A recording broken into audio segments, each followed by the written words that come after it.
अस्सलाम वालेकुम एंड नमस्ते मेरे प्यारे दोस्तों and welcome back to Mobroor Hussain Chaudhary के चैनल में। तो आज हम लोग जानने वाला है schizophrenia, when the mind creates a parallel reality. I bet you didn't know schizophrenia एक गंभीर मानसिक बीमारी है। यह एक ऐसी स्थिति है जो व्यक्ति के सोचने, महसूस करने और व्यवहार करने के तरीके को प्रभावित करती है। यह एक जटिल और अक्सर गलत समझी जाने वाली बीमारी है। यह असर करती है कि एक व्यक्ति कैसे सोचता है और यह उनके विचारों और भावनाओं को गहराई से प्रभावित कर सकती है। यह एक ऐसी स्थिति है जो व्यक्ति के जीवन के हर पहलू को छू सकती है, महसूस करता है और बिहेव करता है। स्किज़ोफ्रेनिया वाले लोग अक्सर विभिन्न भावनाओं का अनुभव करते हैं जो उनके चेहरे के भावों में स्पष्ट रूप से दिखाई दे सकते हैं।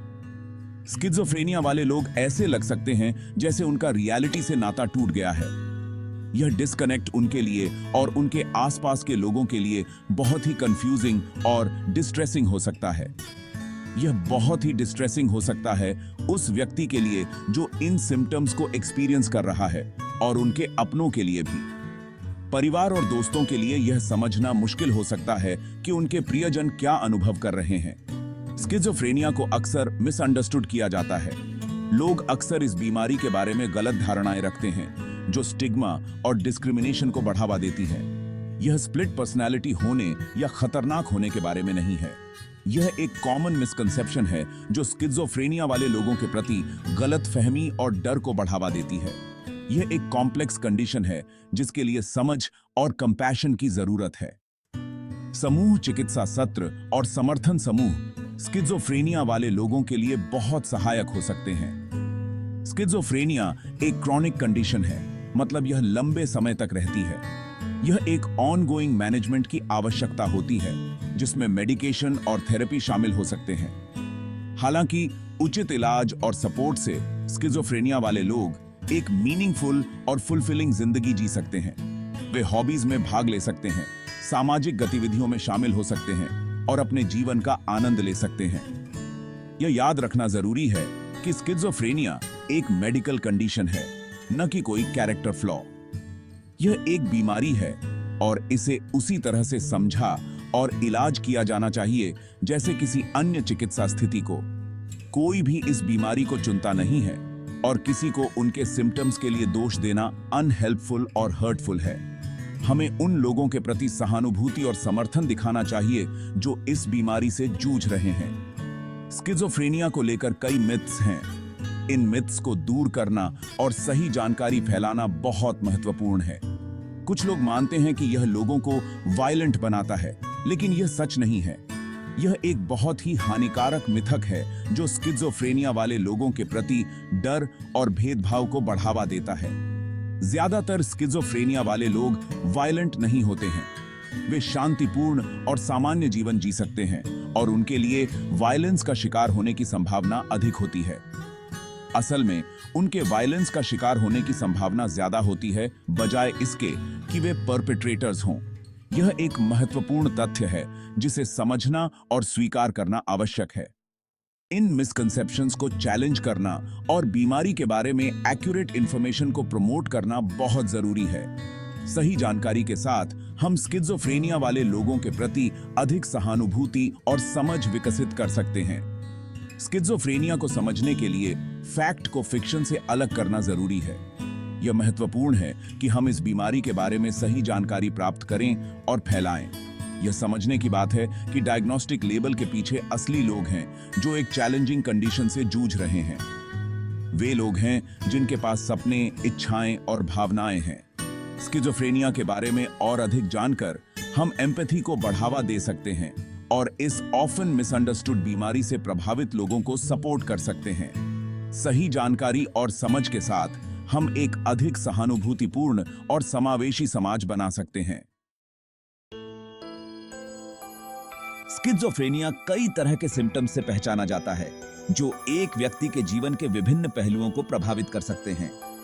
इन्हें अक्सर पॉजिटिव, नेगेटिव और कॉग्निटिव के रूप में कैटेगराइज किया जाता है ताकि उन्हें बेहतर तरीके से समझा और प्रबंधित किया जा सके।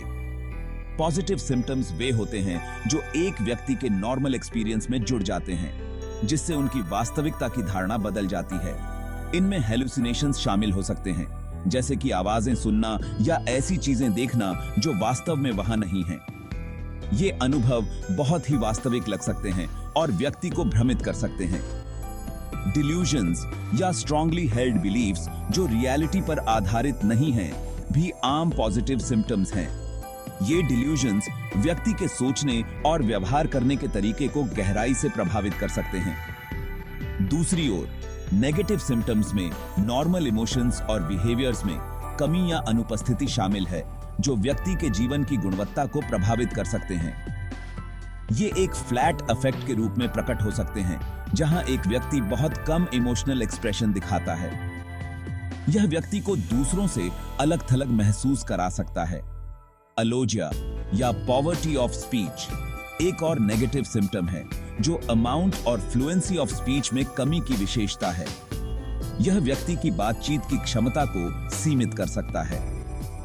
सोशल विथड्रॉवल और लैक ऑफ मोटिवेशन, जिसे एवोल्यूशन के रूप में जाना जाता है, भी आम नेगेटिव सिम्टम्स हैं।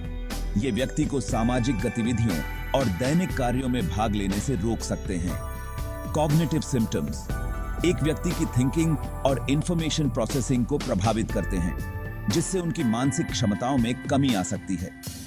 इनमें अटेंशन, मेमोरी और एग्जीक्यूटिव फंक्शंस जैसे प्लानिंग और डिसीजन मेकिंग में कठिनाई शामिल हो सकती है। ये समस्याएं व्यक्ति के दैनिक जीवन को जटिल बना सकती हैं। ये कॉग्निटिव चैलेंजेस कॉन्वर्सेशंस को फॉलो करने, अपॉइंटमेंट्स याद रखने या टास्क्स को पूरा करने में मुश्किल पैदा कर सकते हैं। यह व्यक्ति को अपने लक्ष्यों को प्राप्त करने में बाधा डाल सकता है। यह ध्यान रखना जरूरी है कि हर कोई जिसे स्किज़ोफ्रेनिया है, वह इन सभी सिम्टम्स का अनुभव नहीं करता है। हर व्यक्ति का अनुभव अद्वितीय होता है।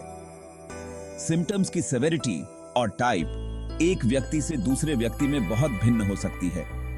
यह भिन्नता डायग्नोसिस और ट्रीटमेंट को प्रभावित कर सकती है। स्किज़ोफ्रेनिया के अलग-अलग सिम्टम क्लस्टर्स को समझना एक्यूरेट डायग्नोसिस और इफेक्टिव ट्रीटमेंट के लिए बहुत जरूरी है। यह समझना महत्वपूर्ण है कि सही उपचार योजना व्यक्ति की विशेष आवश्यकताओं और लक्षणों पर आधारित होनी चाहिए।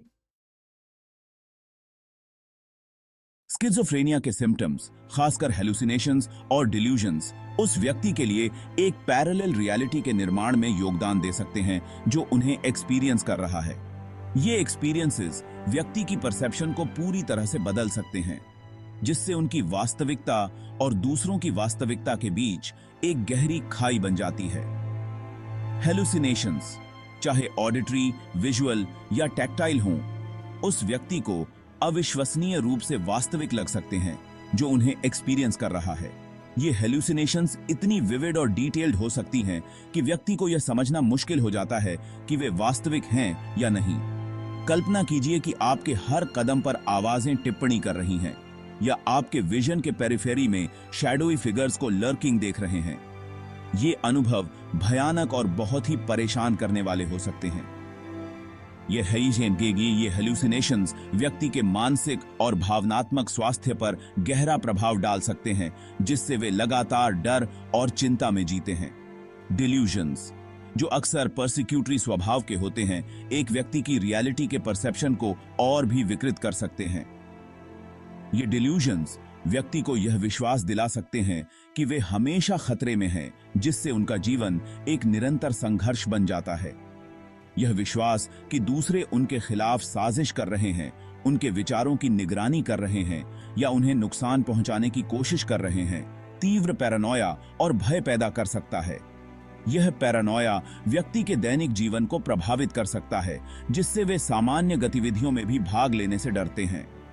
ये डिल्यूजन्स किसी व्यक्ति के विचारों और कार्यों पर हावी हो सकते हैं, जिससे यह अंतर करना मुश्किल हो जाता है कि क्या वास्तविक है और क्या नहीं।